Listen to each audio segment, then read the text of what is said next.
But first at 10, our big story, violent white supremacists behind bars after a bold, coordinated effort nationwide to allegedly threaten journalists. Yeah, one of the suspects, a Valley man, one of the victims, a Phoenix woman. And all new tonight, we're hearing from her. ABC 15's Zach Crenshaw joins us live. And Zach, the FBI managed to infiltrate this neo-Nazi group online.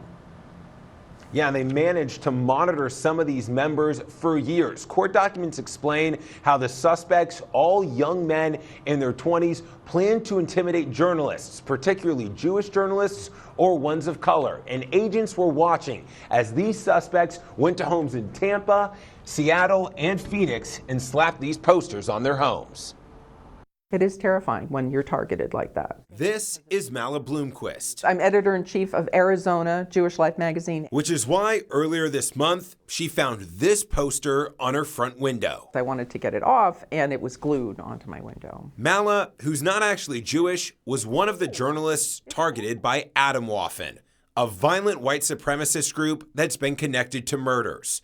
The FBI monitoring 4 of their members for years, and say the men posed a legitimate and escalating threat to anyone who dared counter or try to expose their activities. They spent months planning. The goal, to threaten journalists, harm, harass, and intimidate, and retaliate against unfavorable reporting, using multiple posters with phrases like, "Your actions have consequences." In Mala's case, my name and address was printed on the posters, and then I didn't leave the house for a week after that, alone because I was afraid. This week, though, the FBI announcing the arrests. Agents were on scene Wednesday at a house in Arizona City connected to suspect Johnny Roman Garza. It feels like they're finding each other and they're becoming groups. 20-year-old Garza now looking at years in prison. He's ruined his life. And what for?